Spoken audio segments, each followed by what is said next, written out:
हाय दोस्तों, कैसे हैं आप।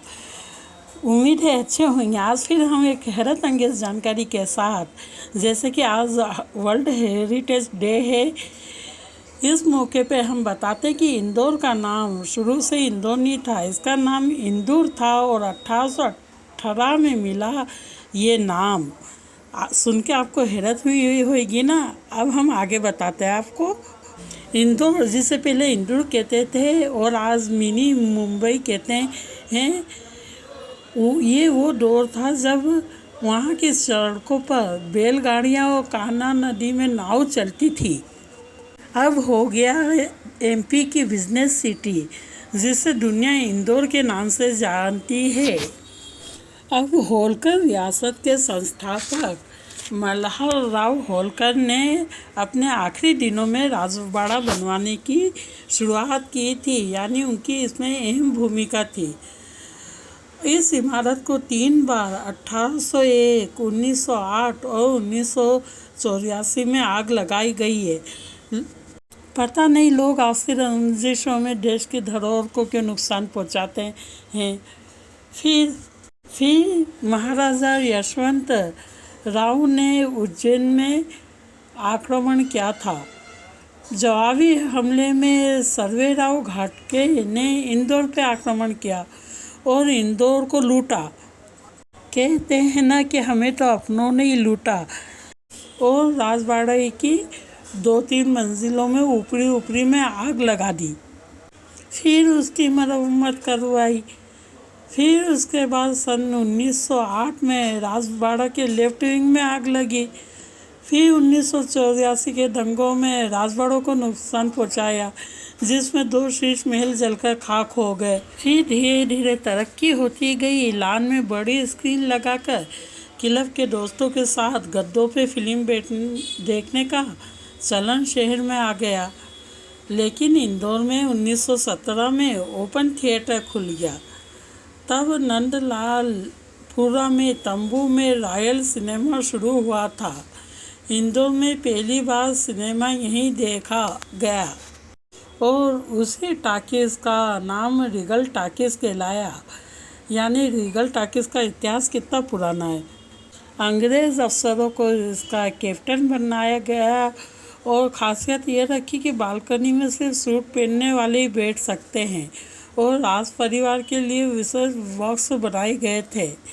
फिर 1940 से 70 के बीच महिलाओं के बैठने की व्यवस्था की गई थी, यानी इसके पहले कोई व्यवस्था नहीं थी। होलकर रियासत के महाराजाओं ने शहर में कई महल बनवाए। शिव विलास पैलेस को महाराजा शिवाजी राव होलकर ने बनवाया।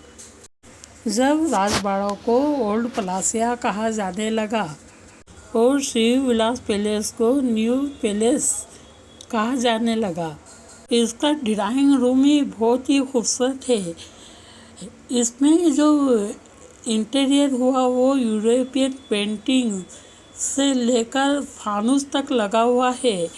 मतलब ज़्यादातर इंटीरियर इस पे विदेशी चीज़ों का है और ज़ाहिर खान और स्टार रूम के रूप में उपयोग होता था। असल में जवाहिर खाने में हीरे जवाहरात और बहुत कीमती चीज़ें रखी गई थी। फिर लाल बाग पैलेस, जो कि 72 एकड़ में फैला है, इसे बनाने का ये प्लानिंग भी तुकोजी राव द्वितीय के शासनकाल में हुई थी। इसके निर्माण में रोमन शैली, पेरिस के राजमहलों वाली सजावट, बेल्जियम की कांच कलात्मक झाड़ फानूस, कसारा, संगमरमर एक्सेट्रा आदि चीज़ों का इस्तेमाल किया गया। दरबार हॉल में छतों पर निहायत खूबसूरत पेंटिंग देखी जा सकती। इसके अलावा कीमती कलात्मक फर्नीचर और गलीचों में इसकी साज सज्जा की गई। फिर रामपुर कोठी बनी। इसका इतिहास भी कम से कम 150 साल पुराना है। इसमें सरकारी दस्तावेज, डॉक्यूमेंट वगैरह रखे जाते थे और इसमें ऐसी अंदर सुरंग है जो कि लाल बाग तक पहुंचती है।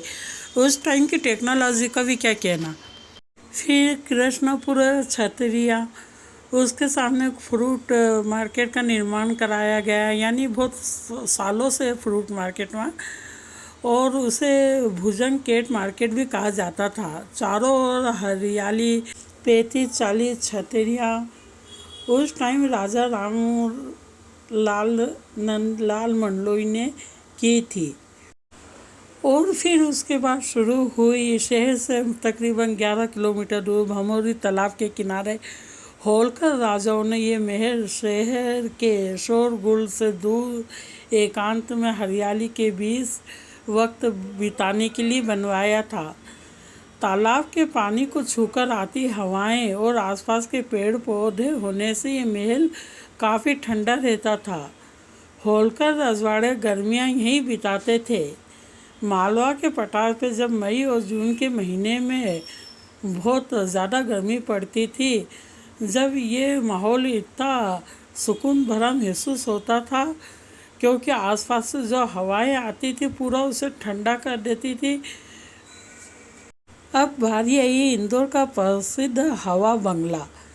अब सबके दिमाग में सवाल रहते कि इसे हवा बंगला नाम क्यों दिया गया।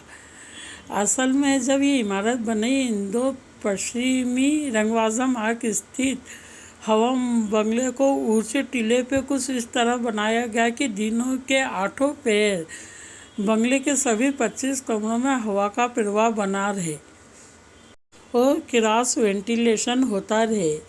खिड़की, दरवाजे, मेहराब इस महल में इस तरीके से बनाई गई कि पूरे समय वातावरण ठंडा रहता है। फिर शहर से 12 किलोमीटर दूर रालामंडप पहाड़ी, जिस पे लाल इमारत में आज शेर, चीते सहित अन्य वन्य जीवों की ट्रॉफी और जीवाश्म रखे हुए हैं, वो होलकर राज में बनवाया गया शिकारगाह था और अभी भी है। वहाँ पे जीवाश्म वगैरह लगे, अभी भी लोग जाते देखते हैं। उनके शासनकाल में इसका महत्व और बढ़ गया था। ज़मीन से 600 फीट की ऊंचाई पर स्थित ये कोठी शिकार के शौकीन रजवाड़ों के हथियार रखने और पहाड़ी पे उनके आराम के लिए बनवाई गई थी। तराशे हुए लाल पत्थरों से बनी इस कोठी से कभी वन्य प्राणियों का बेतहाशा शिकार हुआ करता था। उस दौर में 65,000 रुपये की लागत से इस 2 मंजिला कोठी को बनवाया गया था। हाँ तो दोस्तों, वर्ल्ड हेरिटेज डे में हमने ये शॉर्टकट में इंदौर का नक्शा उतारा है। फिर भी वीडियो थोड़ी बड़ी हो गई है, पर अपने वजूद की जानकारी के लिए क्या बड़ी क्या छोटी। तो दोस्तों, आपको ये जानकारी कैसी लगी है? फिर हम एक नई जानकारी के साथ मिलेंगे अगली वीडियो में। हमारे चैनल को लाइक करें, सब्सक्राइब करें, कमेंट करें। Bye bye.